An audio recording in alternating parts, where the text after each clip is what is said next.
Alright, homework problem 13.1 here.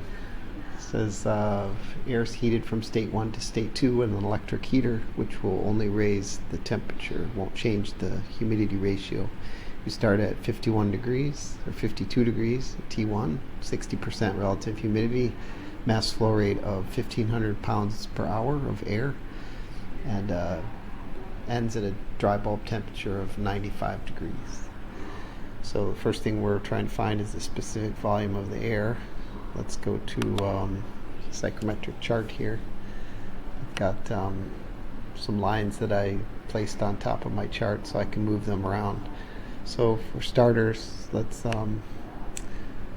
find the temperature. So I've got a line that I've changed the angle of a little bit so that it matches the temperature lines. So the temperature lines aren't perfectly vertical, so I've adjusted the angle of that so that I can lie right on the 52 line.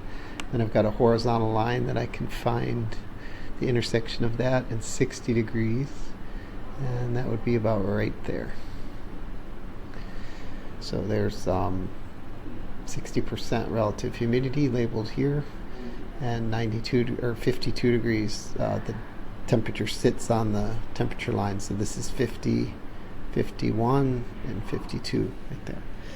Then at the other end it goes to 95 degrees. Move this line over, and I adjusted the position of that so that it matches the angle of that temperature line approximately. Maybe a tiny bit over, something about right there.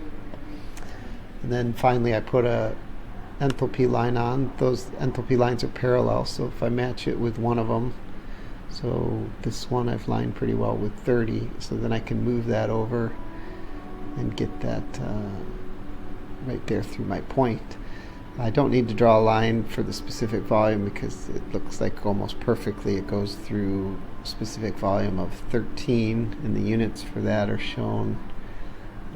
If I scroll up a little bit, it's cubic feet per pound dry air.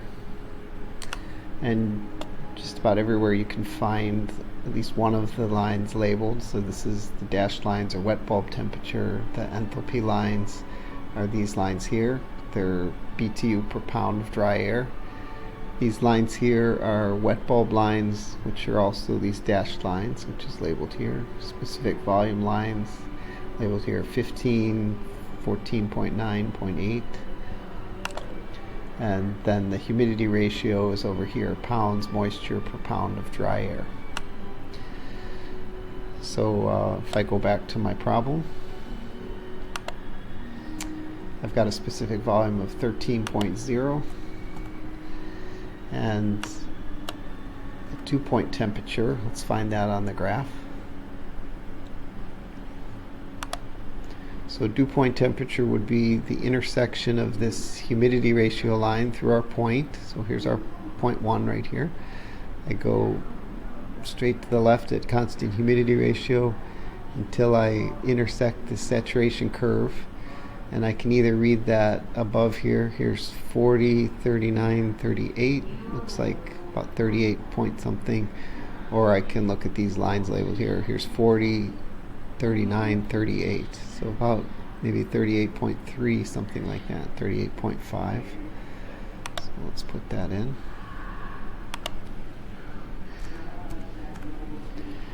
The next thing is the wet bulb temperature. So the wet bulb temperature for state 1.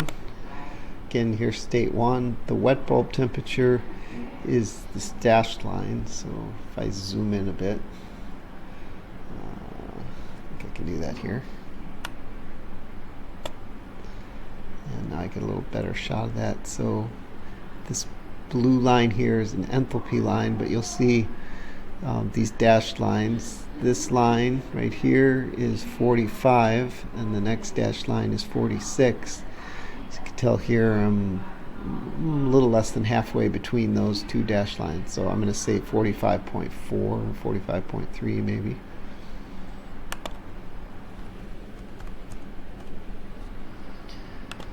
And then the humidity ratio, if I go back to my sketch, here's point 1. It's this horizontal line here. I'm just a little bit below this dark line. If I go over here, this is 004, so this would be 005. This would be 0048, so maybe 0049, something like that.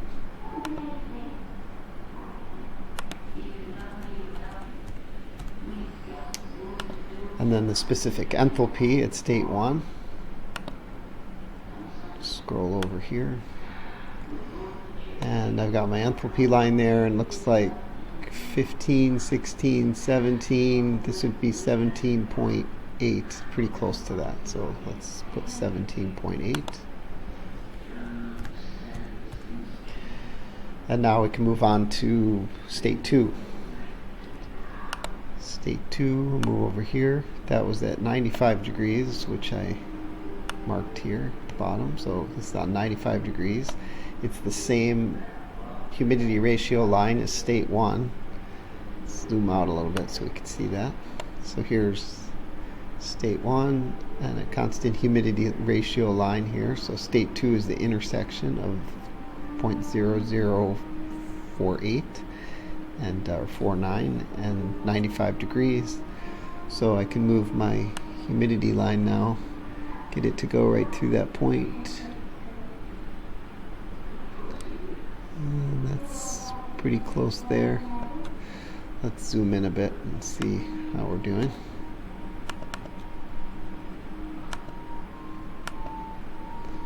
And that's pretty good. So we can read it either to the right or the left.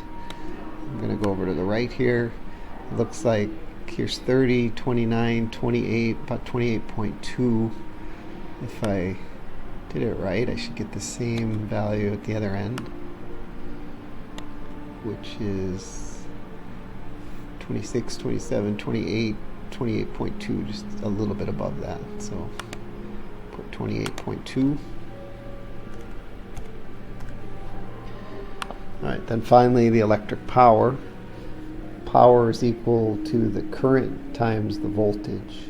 And I'm told in this problem that the voltage is 220 volts. And I'm trying to get the current, or the amps. So my mass flow rate is 1500. So let's see if we can calculate some of that here. Let's go to another page.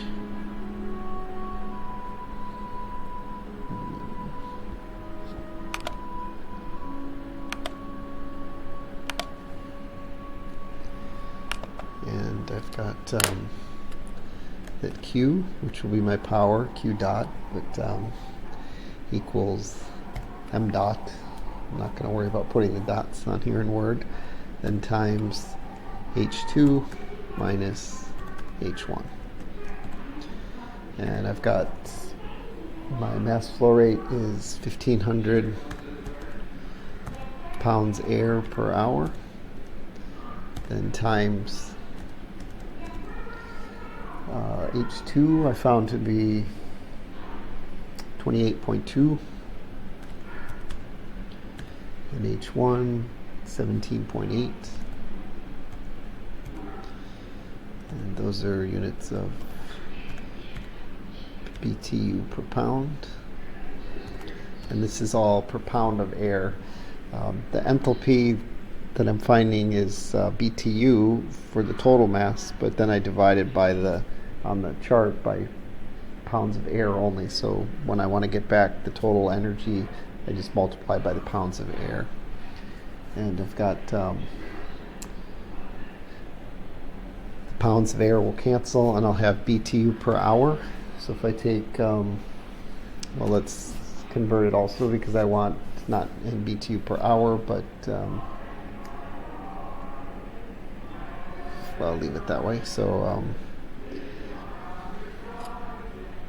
pause this for a minute while I calculate that.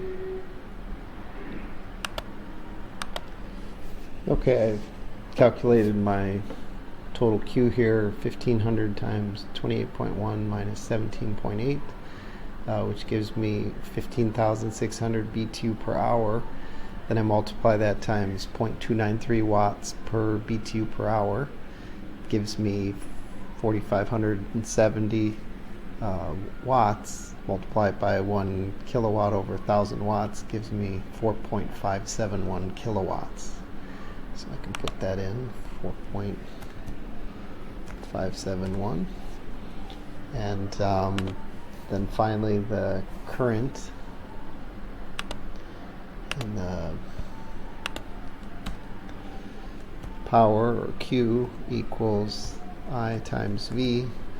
And I've got that, so my power then is 4.571 equals the current times the voltage, which is 220 volts. And if I express power in watts and the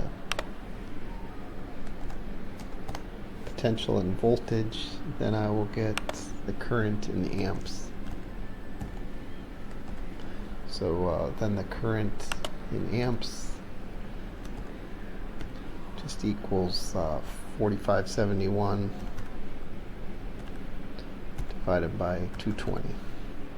And then that will give me, I guess, 4571 divided by 220. Gives me 20.8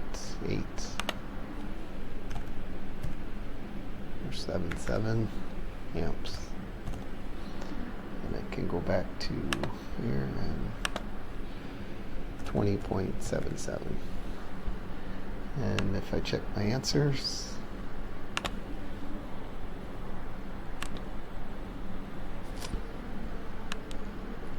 and I have 100. So just to recap here,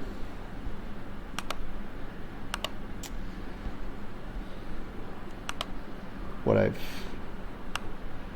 got here is the process that goes from state 1 here with an electric heater. So it goes at constant humidity, which means I'm adding no moisture to the air, so it heats up. The dry bulb temperature heats. A lot of other properties change. The relative humidity actually goes down, even though the humidity ratio is staying the same. So the reason that's going down is that the air can hold more water, even though I'm not adding more water. So that percent that it can hold is going down, or the percent that it is holding is going down, even though the humidity is staying the constant. The humidity ratio is staying constant. Then the enthalpy is going up as I heat it, and that change in enthalpy can be used to find the Q. So in our AC system in problem 3, we're going to have an electric heater. You'll need to remember that for an electric heater, the humidity ratio stays constant. The temperature increases. And this constant constant humidity ratio heat addition is called sensible heating. I hope that helps you with homework 1.